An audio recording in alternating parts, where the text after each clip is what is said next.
After the ending of Infinity War, it now feels like we are suffering through the long night till Avengers 4. One of the biggest questions on everyone's mind is how Captain Marvel will enter the fray and what kind of a role will she have. I mean, for them to tease her in the post-credit scene like that really means she's going to be significant. In this video, I'm breaking down Carol Danvers' different powers, a little bit of her origin, and the real reason why she will help the Avengers defeat Thanos. This is going to have some spoilers for Infinity War, so you know the drill. Get out of here unless you've seen the movie.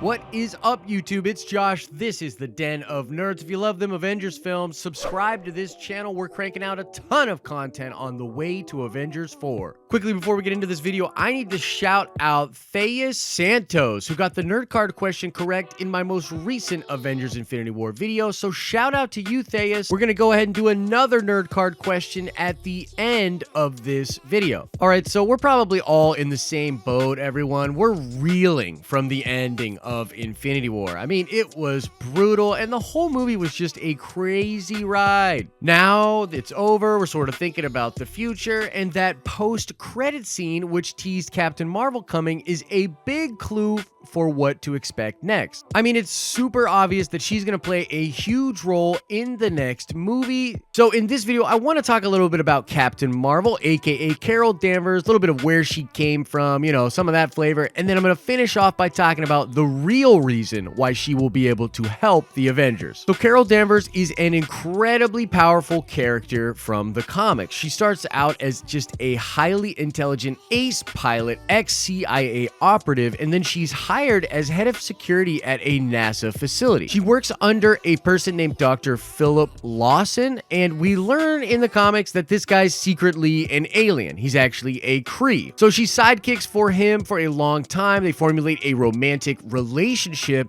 and then at one point, Carol is captured and used as bait in a trap for Philip Larson, who was also running around as the hero Mar-Vell. Lawson, of course, saves Carol, but then this big alien machine goes off and he shields her from the blast. During this accident, some of his DNA transfers over to her DNA. So Carol gets some of the powers of Mar-Vell from his Kree DNA, and there's speculation that she got some powers from the crazy machine as well. Now, we've heard they're actually going to change the origin up a little bit for the film, but they did cast Eric Larson. I believe he's going to be played by Jude Law. But yeah, that is basically her origin story. It's not a radioactive spider, but it is some kind of weird alien machine. You know, your average 60s Marvel thing. 60% of the time, it works every time. So let me try to put her powers in context of what you've already seen within the MCU. I would probably put her on the level of Thanos without any gems. So the way we see Thanos fight the Hulk in the beginning of Infinity War and the way he's just overall very tough, I would say that Carol Danvers is probably on that level of strength. She has energy powers, she can blast out beams, and I would put these on the level of Mind Gem Vision. When he uses the Mind Gem to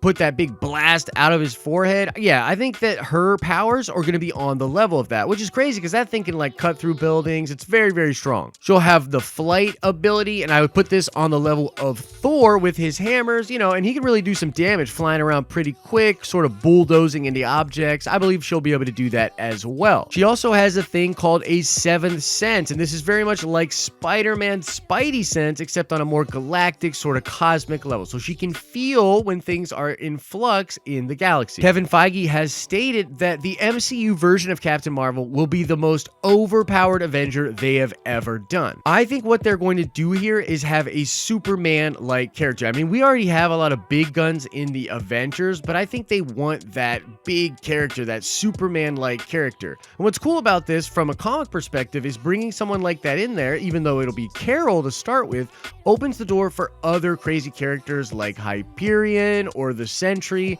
or some of my favorite just godlike characters. So yeah, we're getting our first OP god status Avenger. She also has another crazy ability, and this is where she sort of hulks out or goes into binary form. At one point in the comics, Carol Danvers, who is gallivanting as a hero at this point, she gets hit with an evolutionary ray, which wakes up some of her latent abilities. It is said that in binary form, she has the power of a white hole, which is like a black hole, but like for the universe, and has to do with like crazy crazy cosmic level entropy. I don't know, just think of it as a way stronger black hole. So she's very strong. When she is in the binary form, she amplifies her already crazy powers by at least 100-fold. So it'll be interesting for me to see when Kevin Feige says she's the most OP, is he talking about her in like first form, or is he talking about her when she goes into binary form? Either way, I guess what I'm saying is I'm really hoping we get that binary form. That is a really dope thing from the comics. Would love to see it on the silver screen. By the way, I want to side Akbar here. I was recently on a podcast with ESPN personalities Outsider Mike. I'll link that podcast in the description below, but I was asked about Captain Marvel, Avengers 4. We did some long form talks. You might want to go check that out for more of my,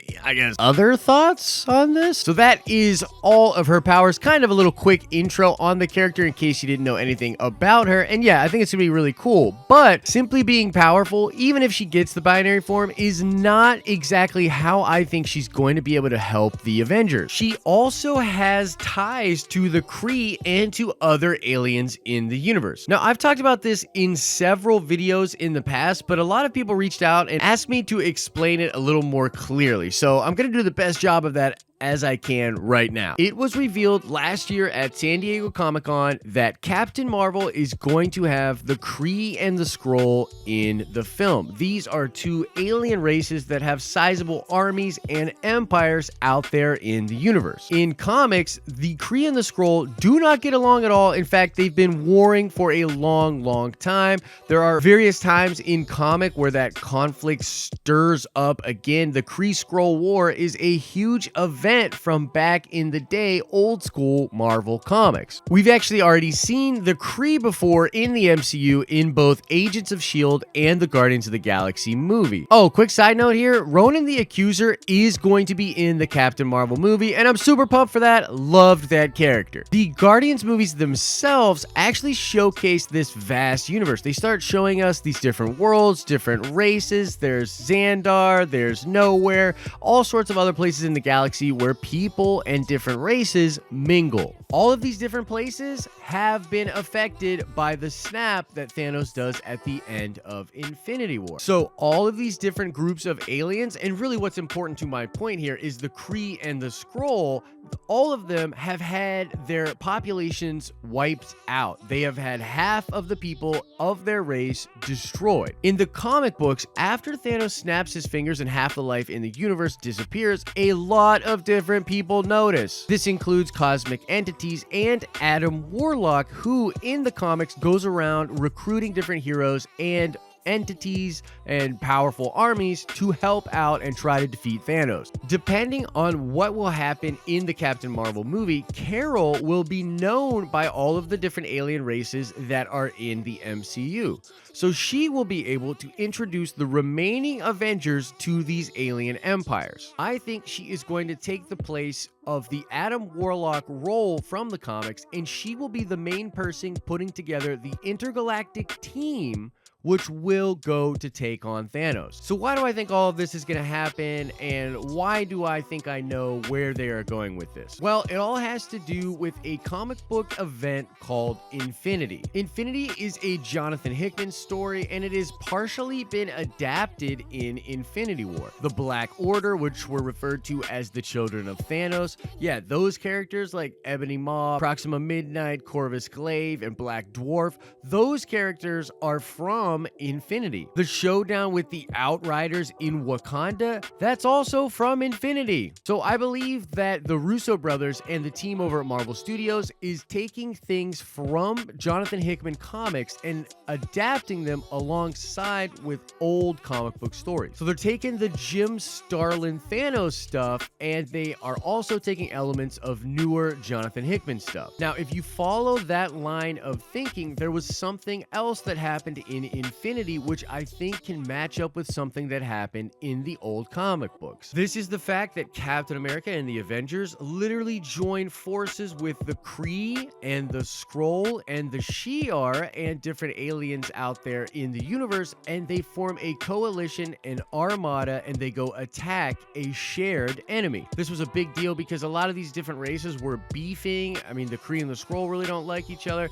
None of them really like Earth at this point, but they all lay down those lines, they bury the hatchet, and they work together. Now, in the original Infinity Gauntlet storyline, after Adam Warlock has recruited all these different entities and heroes, they all work together fighting Thanos on the throne in which he is sitting with Mephisto and Mistress Death. So if you combine that event with the Armada and the shared goal from the Infinity event, I think that is the direction they are going to take for Avengers 4. So yeah, like I said, I've explained that before, but I really tried to make it very simple and easy to understand just now. So I mean, I don't know, let me know. Did that make sense? Do you see where I'm going with this? So that's it, everybody. That's why I think Captain Marvel will be able to help the Avengers, and a little bit of information about her powers themselves. I think the character is very cool. I have to trust Marvel Studios at this point, and I'm very excited to see the Skrull, the Kree, Marvel, and all of the different awesome nerdy things from Carol's story. I should also mention, of course, this is just a theory at this point. This is my speculation about where I think we are going. And either way, Captain Marvel is going to play a big role. So let me know your thoughts. What do you think she's going to do in Avengers 4? How is she going to help the Avengers? All right, let's check that nerd card really quickly. I want to know, in the Infinity event,